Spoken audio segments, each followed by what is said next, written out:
오늘은 히브리서 6장 말씀 우리가 하겠습니다. 히브리서 6장 1절로 해서 12절의 말씀까지를 우리가 오늘 같이 보려고 합니다. 히브리서 6장 1절로 해서 12절의 말씀입니다. 자, 이 말씀을 우리가 함께 읽고 상고하겠습니다. 그러므로 우리가 그리스도 도의 초보를 버리고 죽은 행실을 회개함과 하나님께 대한 신앙과 세례들과 안수와 죽은 자의 부활과 영원한 심판에 관한 교훈의 터를 다시 닦지 말고 완전한 데 나아갈지니라. 하나님께서 허락하시면 우리가 이것을 하리라. 한번 비춤을 얻고 하늘의 은사를 맛보고 성령에 참여한 바 되고 하나님의 선한 말씀과 내세의 능력을 맛보고 타락한 자들은 다시 새롭게 하여 회개케 할 수 없나니 이는 자기가 하나님의 아들을 다시 십자가에 못 박아 현저히 욕을 보임이라. 땅이 그 위에 자주 내리는 비를 흡수하여 밭가는 자들이 쓰기에 합당한 채소를 내면 하나님께 복을 받고, 만일 가시와 엉겅퀴를 내면 버림을 당하고 저주함에 가까워 그 마지막은 불사름이 되리라. 사랑하는 자들아, 우리가 이같이 말하나 너희에게는 이보다 나은 것과 구원에 가까운 것을 확신하노라. 하나님이 불의치 아니하사 너희 행위와 그의 이름을 위하여 나타낸 사랑으로 이미 성도를 섬긴 것과 이제도 섬기는 것을 잊어버리지 아니하시느니라. 우리가 간절히 원하는 것은 너희 각 사람이 동일한 부지런을 나타내어 끝까지 소망의 풍성함에 이르러 게으르지 아니하고 믿음과 오래 참음으로 말미암아 약속들을 기업으로 받는 자들을 본받는 자가 되게 하려는 것이니라. 아멘.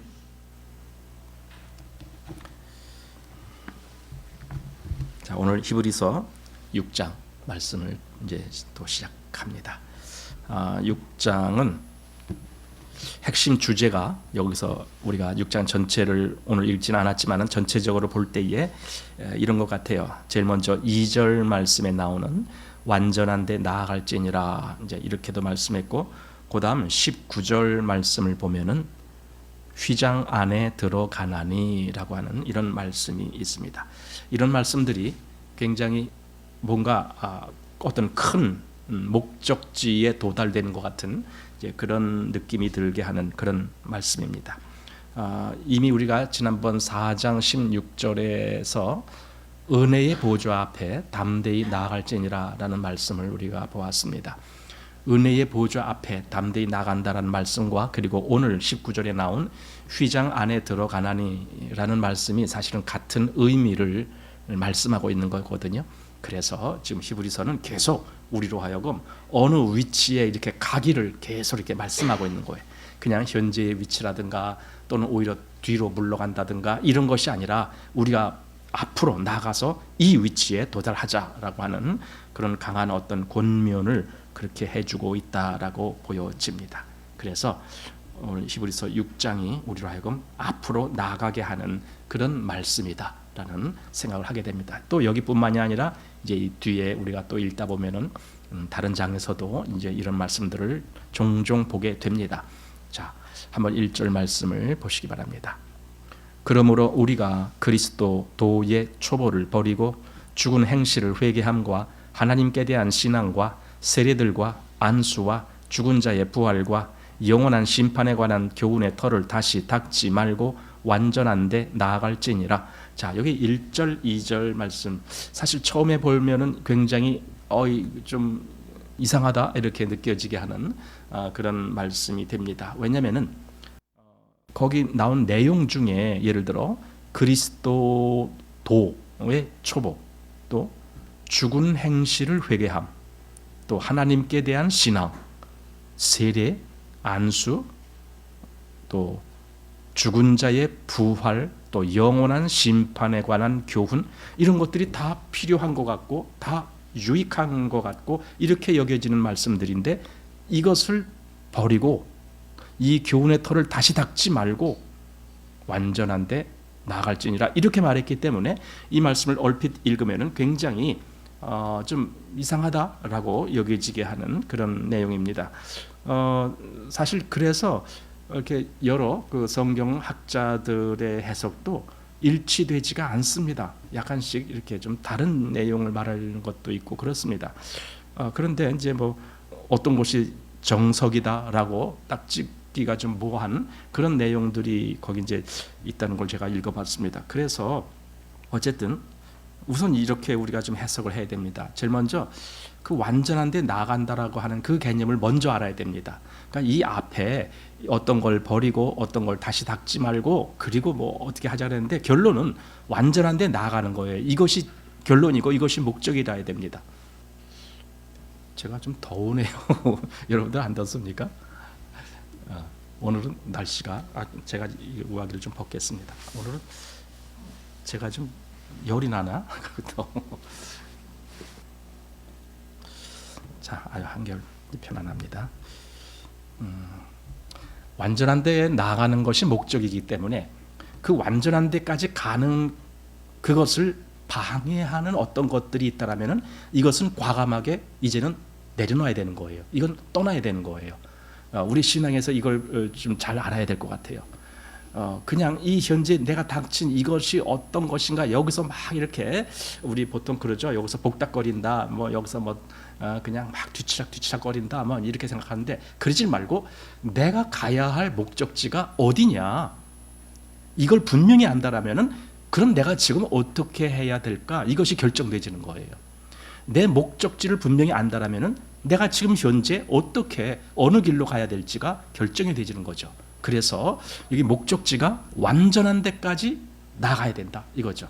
여기서 완전한 데가 뭐냐 이제 우리 여러 가지로 해석돼요. 근데 히브리서는 사실 이 앞에서부터 이 완전한 것에 대한 내용을 말해주고 있습니다. 물론 이것은요, 예를 들어 뭐 그리스도인이 전혀 죄를 짓지 아니한다든가 아주 생활이 완벽하다든가 전혀 이런 얘기하는 거 아닙니다.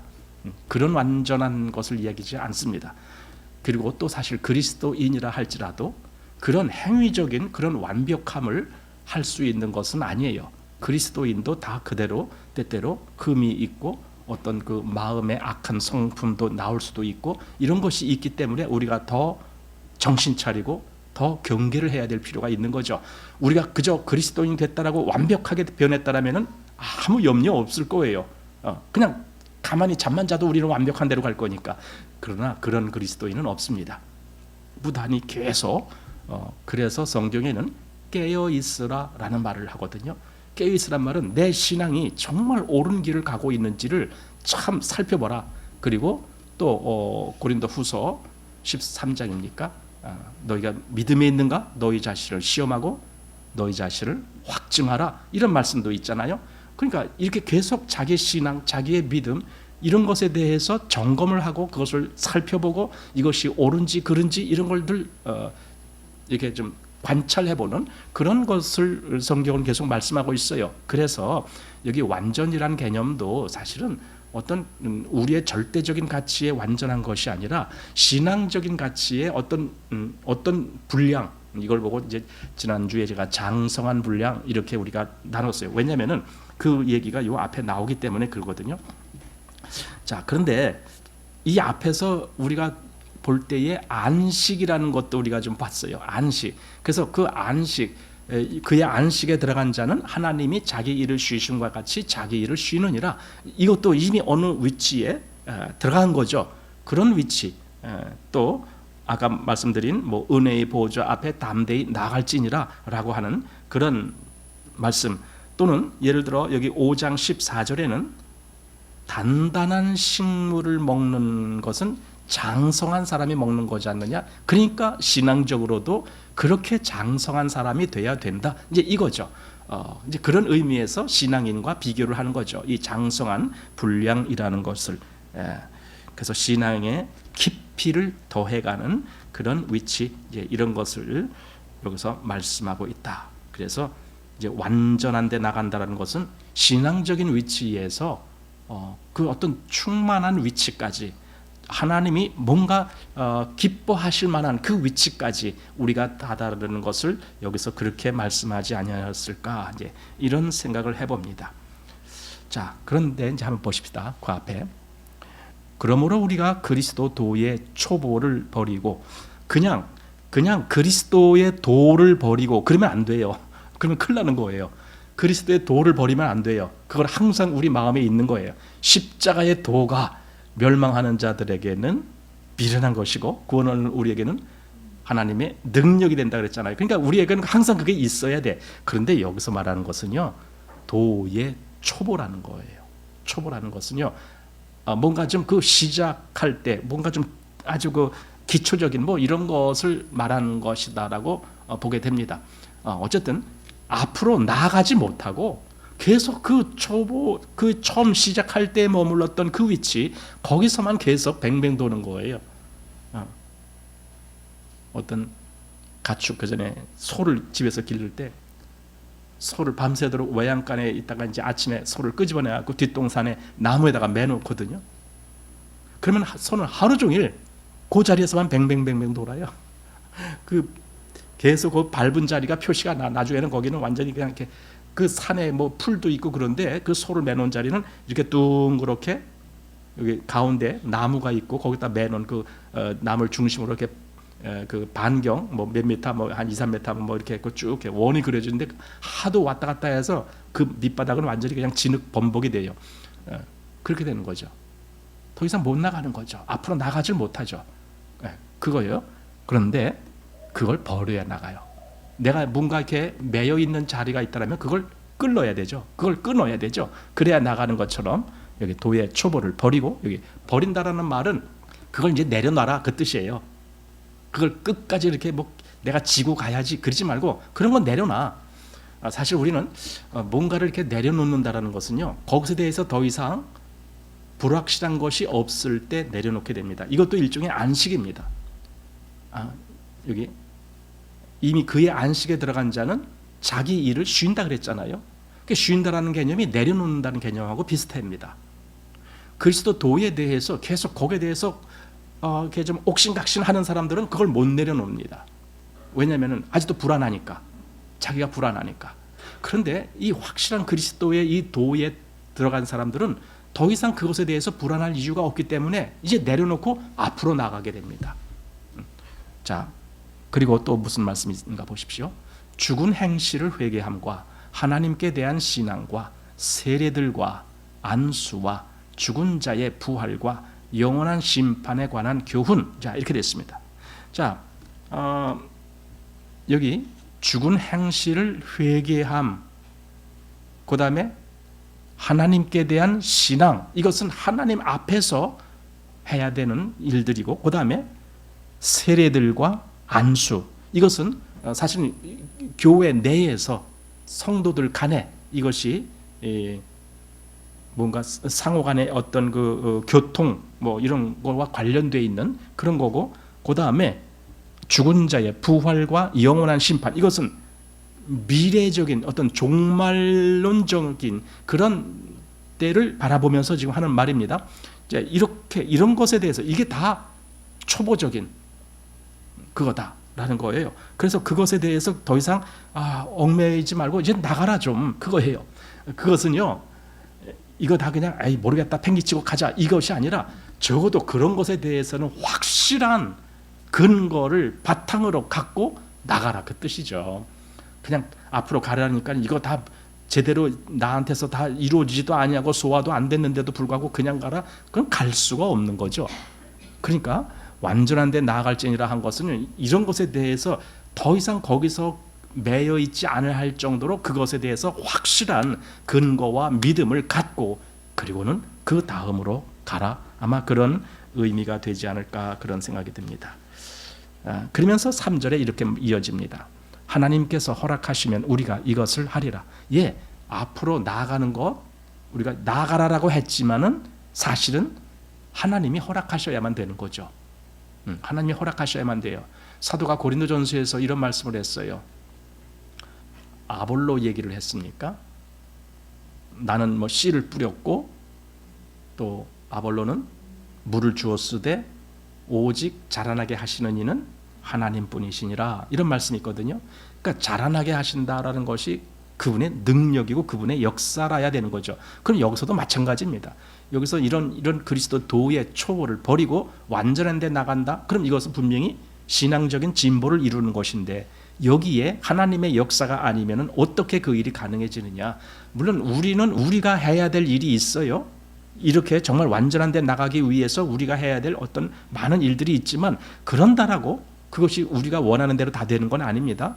하나님이 허락하셔야만 되는 거죠. 하나님이 역사하셔야만 되는 거죠. 그런 의미에서 여기서 지금 완전한 데 나아갈지니라 이렇게 말합니다. 그래서 에베소서 4장 말씀에 거기 그런 말씀이 있어요. 그리스도의 장성한 분량이 충만한 데까지 이르리니, 이런 거예요. 그러니까 신앙인은 지금 사도 바울이 에베소 성도들을 향해서 그런 기대를 갖고 있는 거예요. 그리스도의 장성한 분량이 충만한 데까지, 거기까지 우리가 이르른다, 그 뜻이에요. 거기까지 우리가 성장한다, 이제 그런 뜻이겠죠. 그렇다면 여기서 완전한 데 나아간다라는 의미도 그런 뜻이 아니겠는가라고 생각이 듭니다. 자, 근데 여기서 이제 어떤 사람은 이걸 또 이렇게 해석하는 사람들이 있습니다. 그것도 저도 많이 생각을 해봤는데, 지금 이 히브리서는 히브리인 출신 그리스도인들이 대상입니다. 그러니까 이방인 출신 그리스도인이 아니고 히브리인 출신, 즉 유대교 출신 그리스도인들이 대상입니다. 그럼 다분히 유대교 출신인들은 그들이 그리스도를 알기 이전부터 나름대로 하나님을 알고 하나님을 섬기는 많은 그 어떤 전통들이 있거든요. 거기서 말하자면 나온 거예요. 거기서 시작을 한 거예요. 사도 바울도 우리가 알듯이 그는 원래 아주 독실한 유대교 율법주의자였잖아요. 그런데 그가 거기서 나온 거죠. 말하자면은 여기 히브리 출신으로 그리스도인 된 사람들이 대부분 사도 바울처럼 원래는 그 유대교 신앙을 갖고 있었는데 거기서 나온 거죠. 그러다 보니까 이게 깨끗하게 이렇게 딱 정리가 안 되고 계속 그 과거에 있었던 그 잔재가 계속 묻어 있는 겁니다. 심지어는 교회 내에서도, 그래서 우리가 잘 아는 예루살렘 교회라든가 또는 안디옥 교회라든가 여기에 아주 큰 분쟁이 일어나는 걸 우리가 알잖아요. 예를 들어 안디옥 교회에 그 예루살렘으로부터 유대로부터 온 어떤 사람들 때문에 어떤 일이 일어나고 막 거기서 논쟁이 일어나고 막 그래죠. 그래서 사도 바울과 또 몇몇 사람들을 예루살렘 교회에 파송하고 거기서 사도들 앞에서 이것이 도대체 어떤 것이 옳으냐 뭐 이렇게 하면서 결국은 거기서 또 해답을 가지고 돌아가고 이런 것을 보거든요. 그러니까 교회들 속에는 유대 출신자들 속에 뭔가 이렇게 깨끗하지 못한 면들이 여럿이 거기 같이 묻어 나오는 것을 보게 됩니다. 그런 의미에서 여기 지금 이런 이야기들, 즉 그리스도 도의 초보라고 말한 것들, 그래서 죽은 행실을 회개함, 또 하나님께 대한 신앙, 세례들, 안수, 죽은 자의 부활, 영원한 심판, 이런 여러 가지들은 이건 유대교의 잔재를 의미하는 거다, 이렇게 말씀하는 분도 있어요. 왜 그 말이 더 신빙성이 있느냐라고 한다면은, 예를 들어 여기 이런 단어가 있기 때문에 그래요. 중간에 세례들과 이런 말이 있어요. 세례들과. 세례면 세례지 왜 세례들이라고 했느냐 이 말이에요. 우리가 보통 세례는 한 번 받죠. 우리 그리스도인은 한 번 세례 받으면 그냥 그걸로 끝입니다. 그러면 나 세례 받았어 이렇게 하면 끝이에요. 근데 난 세례들을 받았어 그러진 않거든요. 세례는 우리는 기독교에서는 한 번으로 끝나는데 여기는 세례들을 여러 가지를 얘기한 거예요. 지금 복수로 얘기했습니다. 세례들과. 그럼 이렇게 말한 것은 그냥 지금 우리가 말하는 세례가 아니고 유대교로부터 발생한 그 많은, 유대교에는 그런 것들이 있습니다. 그 결례라고 그러죠. 예수님 시대 때에도 그 결례 가지고 사람들이 막 이렇게 그 옥신각신한 것을 우리가 보게 되는데, 결례라는 것이 있습니다. 즉 뭔가 이렇게 좀 깨끗게 하고 뭐 하는 그런 예식들이 여러 개가 있거든요. 그런 것들을 여기서 세례라고 표현했다. 그래서 복수다. 복수, 세례들 이렇게 말을 했다. 그렇게 한 것처럼 다른 내용들도 사실은 유대교의 어떤 근거에서 거기서 나온 것인데 그것이 깨끗이 정리되지 못한 그런 부분들이 있는 것을 여기서 의미한다. 이제 이렇게도 설명하는 분도 있습니다. 어쨌든 뭐 그것이 뭐 확실하게 옳은지 아닌지는 저도 장담할 수는 없습니다만은 어쨌든 그것이 옳다고 치더라도 역시 그래도 완전한 데 나가기 위해서 그런 것들을 내려놓는 것이 마땅하다라는 걸 생각하게 됩니다. 더군다나 이제 히브리서에서 이렇게 얘기한 이유 중에 하나가 여기 히브리서에서 가장 우려하는 것 중에 하나가 자꾸만 유대교로 돌아가려고 하는 거예요. 그 중에 하나가 제사 지내는 거거든요. 그런 내용들이 그리스도인이 됐으면서도 우리 제사를 지내야 되지 않느냐. 우리가 잘 알듯이 안디옥 교회, 그 수리아 지역이죠. 거기 안디옥 교회가 있을 때에 이 유대 지역에서 온 사람들이 바로 그걸 주장했어요. 너희들 예수 믿고 구원받고 다 그리스도인 됐지 않느냐? 그러면은 제사를 지내야 돼. 또는 뭐 할례를 받아야 돼. 뭐 이런 이야기를 하는 거예요, 계속. 그래야 더 완전한 그리스도인이 되는 거야. 이런 식으로 유도를 했단 말이죠. 그러니까 유대교의 그 잔재를 깨끗이 이렇게 떨어내질 못하고 있었던 것을 보게 됩니다. 그런 의미에서라면은 이것이 유대교에 근거한 어떤 행위들이다라고 하는 것도 어느 정도 신빙성이 있지 않을까, 이제 이런 생각을 합니다. 자, 그래서 이런 걸 다 떨쳐버리고 이제는 완전한 데 나아가려. 그러니까 우리는 자꾸만 이것이 뭘까, 이것이 과연 어떤 것일까, 사실 몰라도 그렇게 큰 지장이 없어요. 왜냐하면 우리가 더욱 분명히 알아야 될 것은 완전한 데 나가는 것이 뭐냐, 이걸 알면 되는 거거든요. 나는 내 신앙에 있어서 내 신앙이 여기서 말하는 그 완전한 데 나가라라는 거기까지 나도 가고 싶다. 나도 정말 그 분량으로 자라고 싶다. 여기까지 가면 되는 거거든요. 자, 그래서 하나님이 허락하시면 우리도 그럴 수가 있다라고 하고 4절 말씀입니다. 이제 4절부터 여기가 이제 8절까지 이 부분은 더 난해한 구절입니다. 더 난해한 구절. 정말 이것은 많은 성경학자들이 아주 어려워하는 구절입니다. 왜 어려우냐? 여기 한번 먼저 읽어보겠습니다. 한 번 비침을 얻고 하늘의 은사를 맛보고 성령에 참여한 바 되고 하나님의 선한 말씀과 내세의 능력을 맛보고 타락한 자들은 다시 새롭게 하여 회개케 할 수 없나니. 자, 이렇게 말했을 때에 이제 6절 중간까지만 읽었는데 이게 과연 누구를 얘기하는 거냐? 이게 정말 구원받은 사람을 이야기하는 거냐? 아니면 구원 못 받은 사람을 이야기하는 거냐? 이게 아주 애매하다 이거죠. 애매하다. 자, 다시 한번 잘 보십시오. 한번 비침을 얻고, 한번 그에게 뭔가 빛, 하나님으로부터의 어떤 빛, 뭔가 깨달음의 빛, 뭔가 새로운 어떤 영역의 빛, 이것이 비춰졌습니다. 그 마음에 뭔가를 한번 알았다는 거죠. 확실하게 이렇게. 그래서 비침을 얻고 그 다음에 하늘의 은사를 맛보고, 은사까지도. 그러니까 이거 은사라는 것은 그냥 평범한 일이 아니잖아요. 아주 좀 특별한 일이거든요. 하나님의 은사가 어떤 사람에게 주어졌다 할 때 이건 아주 특별한 겁니다. 그러니까 은사를 맛보고 또 성령에 참여한 바 되고, 여기까지 보면 이건 완벽한 그리스도인이죠. 하늘의 은사를 맛보고 성령에 참여한 바 됐다. 그럼 이거 그리스도인이지. 이게 누구냐 이거예요.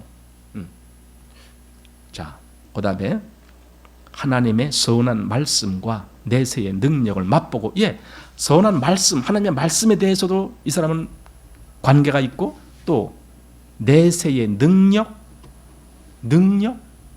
그게 뭔지 모르겠습니다. 어쨌든 이 현실 세계가 아니고 뭔가 하늘나라에 있는 어떤 능력, 뭐 이런 거겠죠. 그 내세의 능력, 그것도 맛보고, 그런데 타락했어. 이게 바로 성경학자들이 어려워하는 내용입니다. 어떻게 이렇게 이런 것을 맛보고 이런 것을 경험한 이런 정말 그리스도인이 된 사람이 어떻게 타락해서, 그리고 타락으로 끝난 것이 아니라 여기 8절까지 가면은 그 마지막은 불사름이 되리라. 이건 완전히 멸망하는 거거든요. 어떻게 그렇게 될 수가 있을까? 바로 여기서 의문점이 생기는 겁니다. 이게 뭔가 이게 잘못된 거다. 이게 뭔가 잘못된 거다. 해석이 잘못된 거다.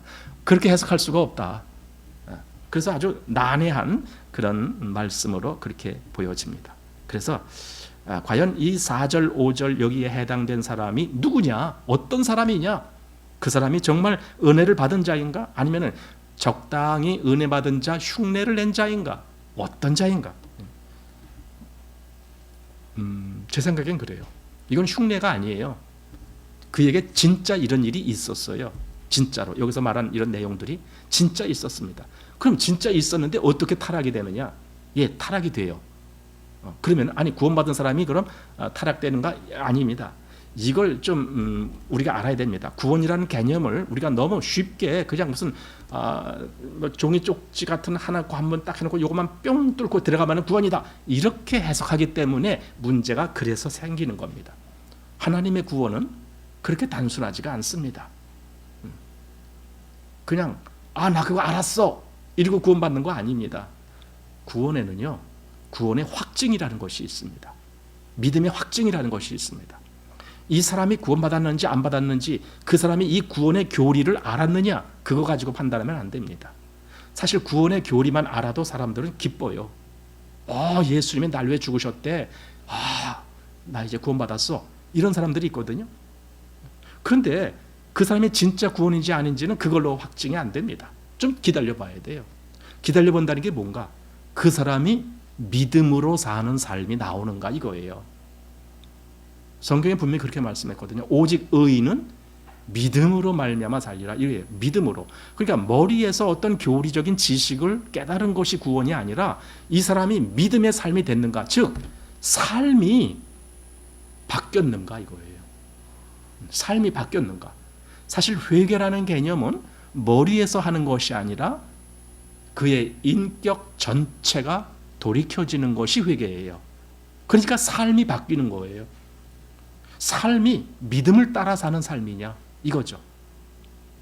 우리는 그런 걸 말할 수 있어야 되고 그런 것으로 분별할 수 있어야 됩니다. 이 사람의 삶이 믿음을 따라 사는 삶이냐. 그러니까 예를 들어 나 이제 깨달았습니다. 기쁩니다. 이렇게 얘기하는데 물론 진짜 구원받은 사람일 수도 있고 아닐 수도 있어요. 그 당시 그걸로는. 왜 아니냐. 그 마음에 성령의 믿음의 역사가 아니라면은 그 사람은 믿음의 길로 가지 못해요. 그러니까 처음에 받은 것 같다가 곁길로 가는 겁니다. 존 버년의 철로 역정에 보면은 많은 사람들이 그 주인공 크리스찬이라고 하는 주인공이 나오잖아요. 그가 이제 천국을 향해서 이렇게 가는 길, 즉 믿음의 길이죠. 그게 믿음의 길. 그 믿음의 길에 많은 사람들이 와서 같이 가요. 그 길을. 어디서 와서 또 같이 가고 또 같이 가고 같이 가고. 근데 그 같이 가는 사람들이 조금 가다가 또 어느 시점에 되면 또 떨어져 나가고 돌아가고 난 이제 안 가겠다 뭐 이러고 이런 사람들이 포기하고 뭐 이런 사람들이 많이 나와요. 그럼 그런 사람들은 궁극적으로 저 요단강 건너의 그 천국의 위치까지 가질 못하고 중간에서 다 떨어져 나가는 사람들이죠. 그럼 엄밀히 말해서 구원이라는 개념은 여기서 이제 시작하는 게 구원이 아니라 저 목적지까지 분명히 가는 것이 구원이라는 거죠. 그래서 중간에 이 구원과 비슷하게 같이 갔던 사람들이 떨어져 나간다? 이건 구원이라고 할 수가 없는 거예요. 그래서 여기 이런 사람들이 타락했다? 이건 구원이라고 할 수가 없는 거예요. 즉 믿음의 입증이 안 됐다라는 거예요. 믿음의 입증이 안 됐어요. 그냥 이 사람들도 여기 보니까 여러 가지 알 걸 많이 알았어요.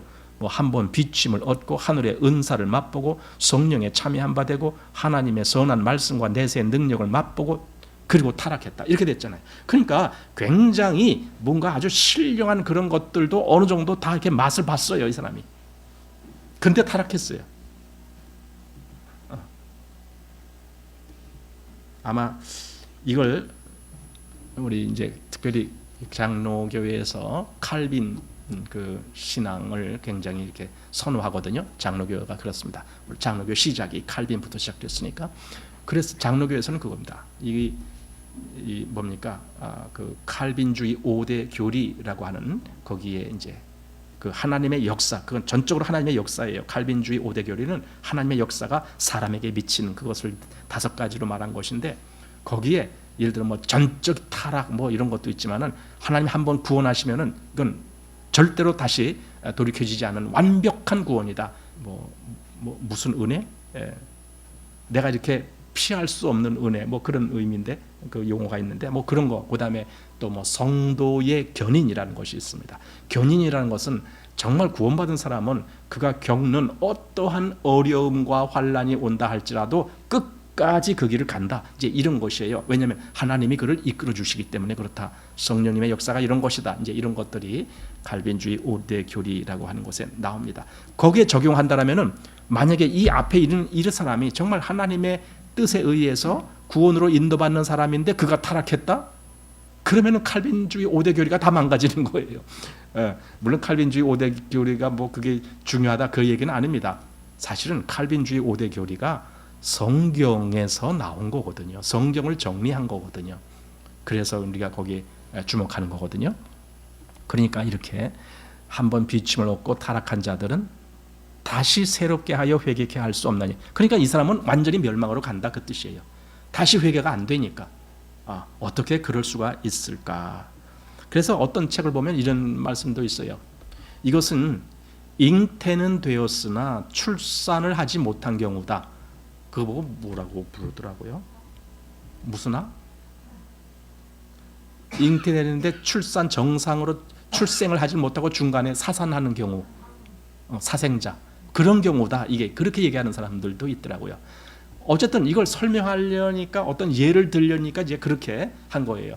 우리가 누가 태어났다 하면은 그가 실제로 세상에 태어난 날 우리는 그날을 생일이라 그리고 그날을 이렇게 그 아이가 이제 탄생됐다 이렇게 생각하는 거야. 근데 사실은 어머니 배에서 이미 몇 달 동안을 그렇게 지내왔잖아요.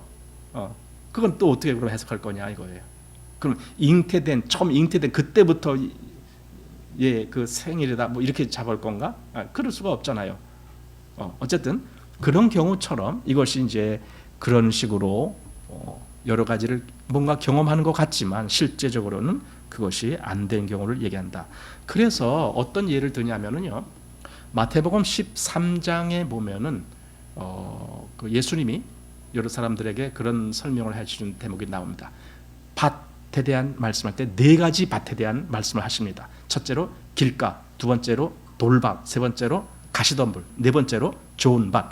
이렇게 했는데 뭐 길가는 뭐 씨앗이 뿌려지자마자 새가 와서 다 먹어버리는 거고 그거는 뭐 생각할 필요도 없고, 두 번째와 세 번째의 경우가 있습니다. 두 번째는 이 돌밭에 뿌려졌을 때, 그리고 세 번째는 가시덤불에 뿌려졌을 때.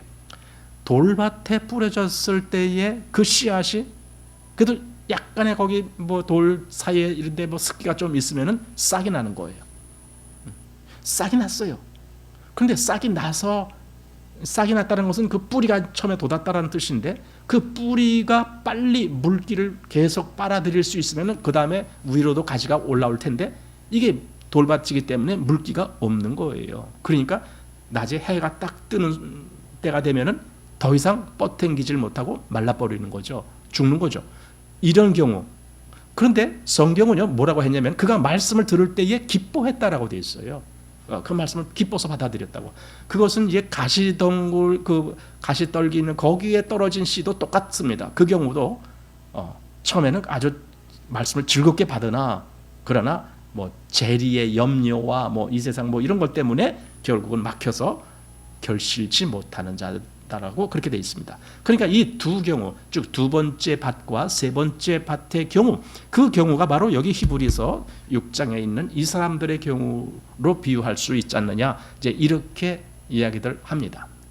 그런가 하면 또 저는 이런 얘기도 합니다.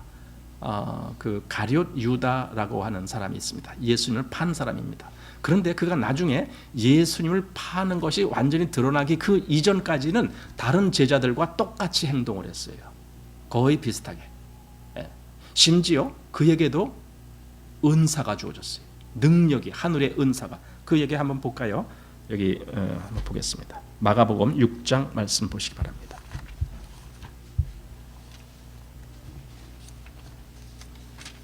마가복음 6장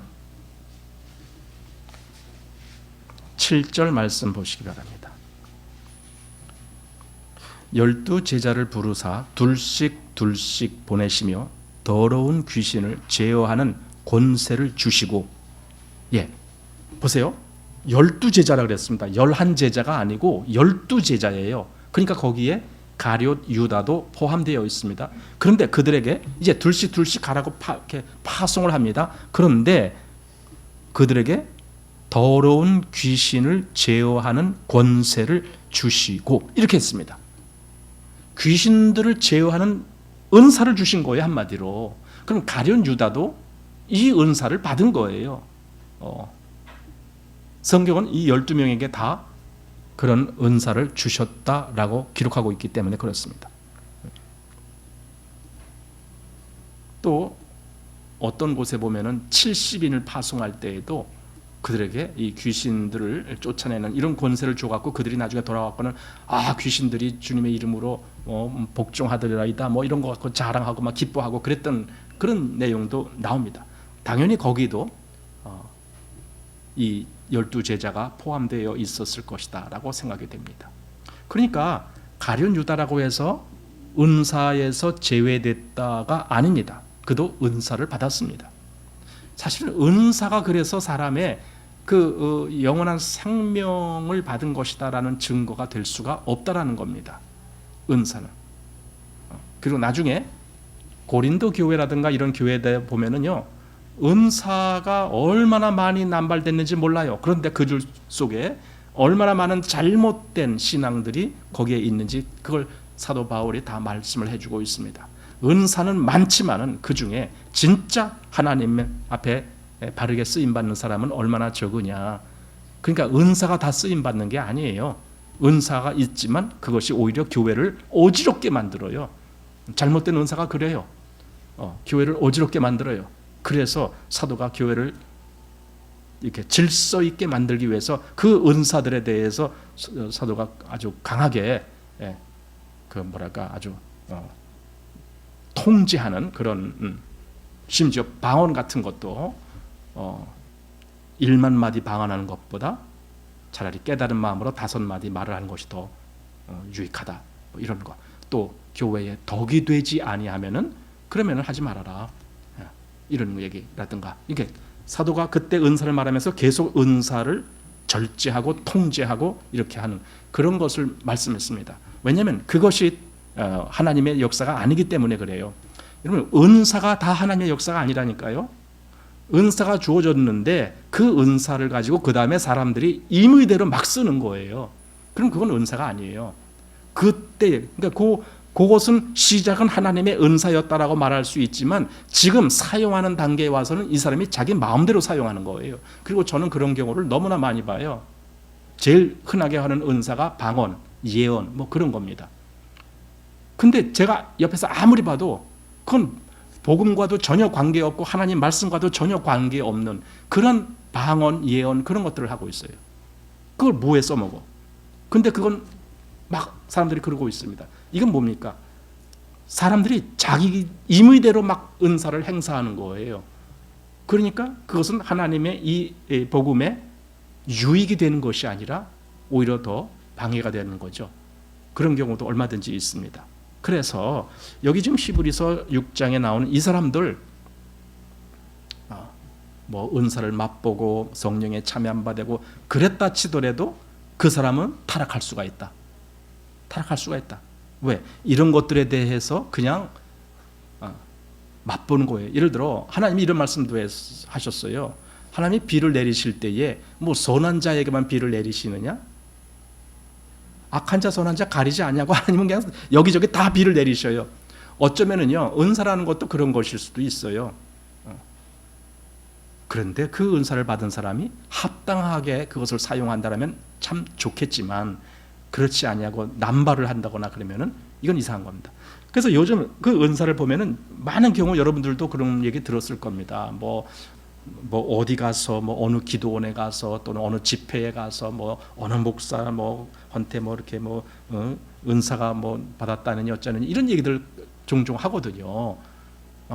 그러니까 또 딴 사람 그 사람들 또 데려가고 그러면 이게 뭐냐면 다분히 자기의 의도 속에 자기의 어떤 계획 속에 나도 은사를 받아야 되겠다 또는 저 사람도 은사를 받게 해야 되겠다 그러면서 이게 일을 하는 거예요.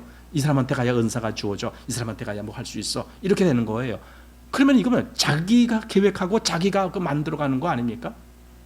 성경에서의 은사는 사람이 계획하고 사람이 만든 경우는 단 한 건도 없어요. 거기서는 완전히 하나님이 주관하에 성령님께서 역사하시는 그런 때 은사가 어떤 사람에게 주어져서 그러하여금 그 필요한 정말 교회에 필요한 그리고 그 말씀 증거에 필요한 그런 역사들이 나온 것이지 사람이 임의로 은사를 한다, 방언을 한다. 성경에서는 방언이 교회에 덕이 되고 그리고 그것이 정말 말씀에 유익이 되는 복음 전도에 유익이 되는 그런 경우로 다 이렇게 쓰입니다. 그런데 오늘날 방언이라고 하는 것을 보면은 그런 거와는 상관없어요. 한마디로 자기 기분 같아요. 자기 기분에 뭔가 이렇게 흥분되고 굉장히 뭔가 이렇게 깊이 뭔가 몰두하고 뭔가 빠져들어가고 이런 짜릿한 기분을 느끼기 위해서는 그냥 막 방언을 흉내내고 하는 거예요. 그런데 여기 보면은 뭐 하늘의 은사, 성령에 참여하고 뭐 이런 걸 다 했다 할지라도 타락한다. 더 분명한 것은 그 다음에는 다시 새롭게 하여 회개케 할 수가 없다. 이게 얼마나 무시무시한 말씀입니까? 정말 무시무시한 말씀이다. 그러니까 정말 조심하라 그런 뜻이겠죠. 그리고 그런 것에 마음이 혹하게 빼앗기지 말아라 이거죠. 다시 새롭게 할 수 없다 하니까. 자, 그래서 6절 보십시오. 이렇게 타락한 자들은 다시 새롭게 하여 회개케 할 수 없나니 이는 자기가 하나님의 아들을 다시 십자가에 못 박아 현저히 욕을 보임이라. 이렇게 은사 참여하고 뭐 성령에 참여하고 이런 사람들이 오히려 예수님을 다시 십자가에 못 박는 그런 꼴을 한다. 그러니 이게 얼마나 황당한 내용입니까? 정말 끔찍한 내용이죠. 자, 7절. 땅이 그 위에 자주 내리는 비를 흡수하여 밭가는 자들이 쓰기에 합당한 채소를 내면 하나님께 복을 받고 만일 가시와 엉겅퀴를 내면 버림을 당하고 저주함에 가까워 그 마지막은 불사름이 되리라. 그러니까 앞에서는 타락한다라고 썼지만 이것은 사람 편에서 볼 때 타락하는 거야. 그런데 하나님 편에서 볼 때는요, 여기 어디입니까? 버림을 당한 거예요. 왜 버림을 당하느냐? 합당한 채소를 내지 않기 때문에.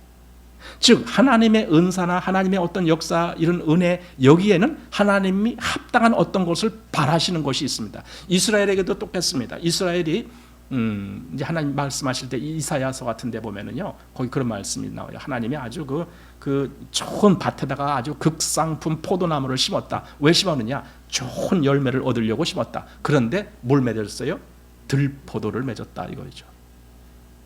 그러니까 이 포도나무를 어떻게 한다고요? 뽑아버려라 이렇게 되는 거예요. 뽑아버려라.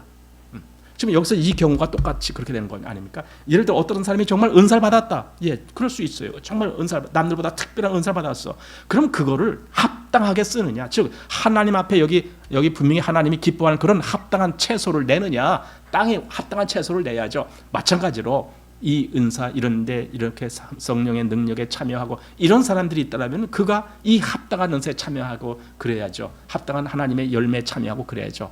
그게 아니라 오히려 자기 영광만 드러내는 거예요. 자기 기쁨만 추구하는 거예요. 그리고 자기 이걸 이런 단어 엑스타시라 그러느냐? 뭐 그런 거 있잖아요. 일종의 아주 신비한 어떤 그런 영역에 빠져들어가는 거, 이런 걸 얘기할 때 그렇게 얘기하잖아요. 이제 그런 걸 사람들이 즐기는 거예요.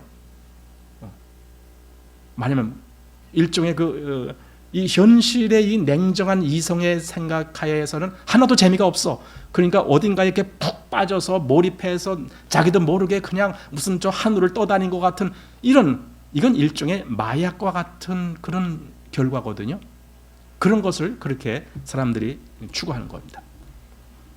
그건 하나님이 원하시는 거 아닙니다. 하나님은 우리의 이성이 그렇게 그냥 갑자기 무엇인가에 홀린 듯 해갖고 그냥 이렇게 무슨 마약에 취한 사람 같은 그런 상태로 우리가 신앙생활을 하는 것을 원하지 않으십니다. 하나님은 항상 우리 보고 깨어있고 정확하게 분별하고 판단하고 이렇게 하라고 말씀하시지 그냥 어디에 바람 쏠리는 같이 그냥 그렇게 가라라고 하시지 않습니다. 그래서 여기 만약에 그렇게 하는 사람이 있다면 버림을 받는다. 여기 가시와 엉겅퀴를 내는 사람들은 버림을 받는다. 그리고는 저주함에 가까워 그 마지막은 불사름이 되리라. 이것은 최후에 멸망하는 것을 이야기하는 겁니다. 자, 그런데 이런 사람이 있는가 하면은 이제 9절 이하에는 정말 합당한 사람들이 또 얘기가 나옵니다. 이 둘이 비교가 되는 겁니다. 자, 9절 보십시오. 사랑하는 자들아 우리가 이같이 말하나 너희에게는 이보다 나은 것과 구원에 가까운 것을 확신하노라 하면서 여기 갑자기 사랑하는 자들아, 히브리서 전체에서 이렇게 이 대상자를 사랑하는 자들아 이렇게 부른 것은 여기가 처음이고 마지막이고 단 한 번 이렇게 그렇게 불렀다고 그래요. 그러니까 얼마나 이것이 그 앞에 있는 사람들과 그 멸망하는 사람들과 비교가 되기 때문에 이렇게 지금 말하는 거거든요. 그러나 사랑하는 사람들, 여기 우리말에는 그냥 사랑하는 자들아 이렇게 돼 있지만은 영어 킹제임스 버전 보면은 그 앞에 시작이 그렇게 돼요. But beloved 이렇게 돼 있습니다. But 그러나 우리 말 아시잖아요. 그러나 사랑하는 자들아 이렇게 이제 시작되는 거예요. But beloved 이렇게. 그래서 여기 사랑하는 자들아 우리가 이같이 말하나, 즉 앞에 이렇게 이런 사람들은 최후의 그 마지막에 불사람이 된다 이런 얘기를 하지만 사랑하는 자들아 너희는 그렇지 않다 이렇게 지금 구별을 하는 겁니다.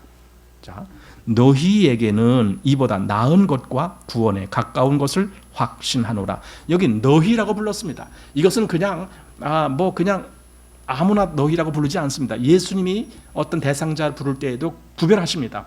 저희하고 너희는 그렇지 아니하다 이렇게 말할 때가 있습니다.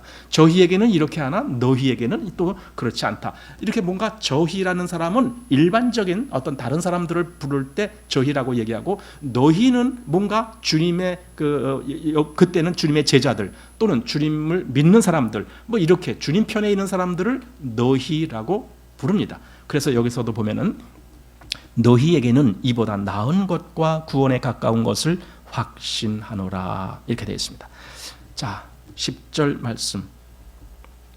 하나님이 불의치 아니하사 너희 행위와 그의 이름을 위하여 나타낸 사랑으로 이미 성도를 섬긴 것과 이제도 섬기는 것을 잊어버리지 아니하시느니라. 그러니까 여기서 핵심을 두는 것은요, 이 사람들은 무슨 은사니 뭐니 그런 걸 핵심 둔 것이 아니라 이 사람들은 실제로 성도들을 섬긴 것, 그걸 얘기하고 있어요.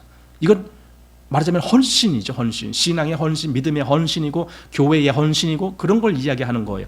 그렇게 한 것을 하나님이 결코 잊지 아니한다라는 거예요.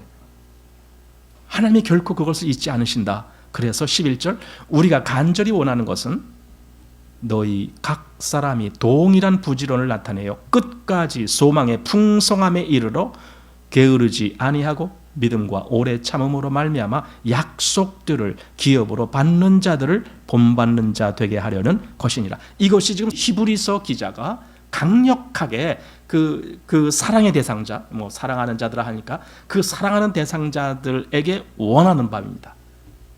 그 앞에 이런 자들은 타락하고 또 뭡니까 마지막 불사름이 되고 이런 자들과 비교를 해서 이제 너희는 정말 이렇게 성도를 섬기면서 그렇게 부지런히 그렇게 하는데 너희가 정말 그렇게 해서 끝까지 여기 12절에 그렇게 했습니다.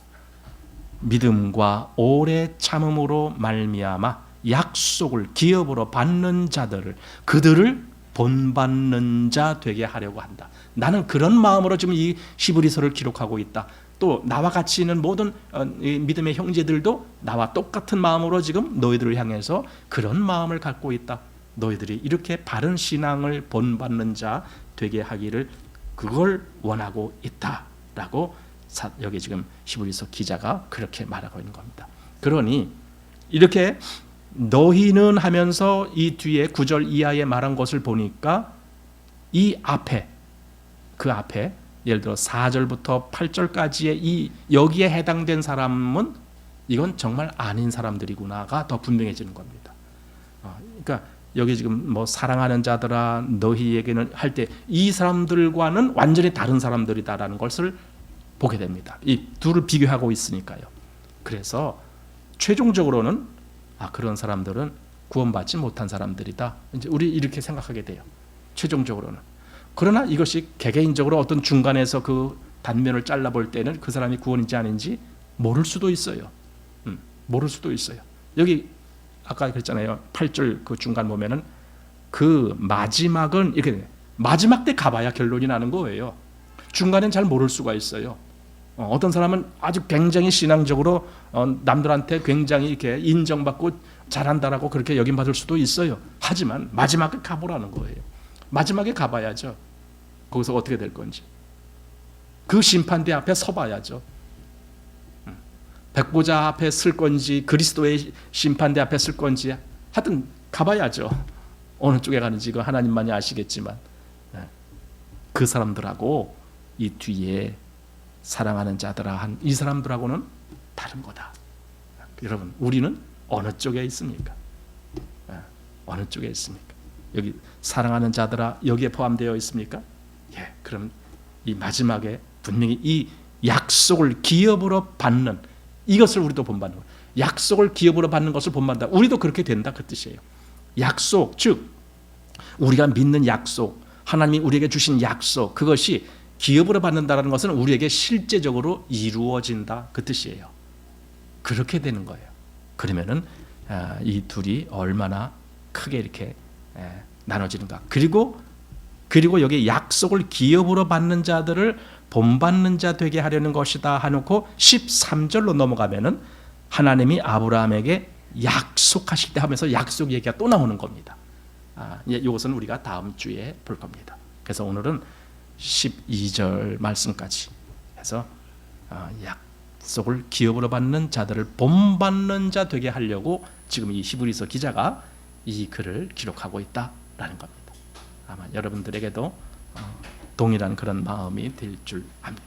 자, 오늘 이렇게 해서 마치겠습니다.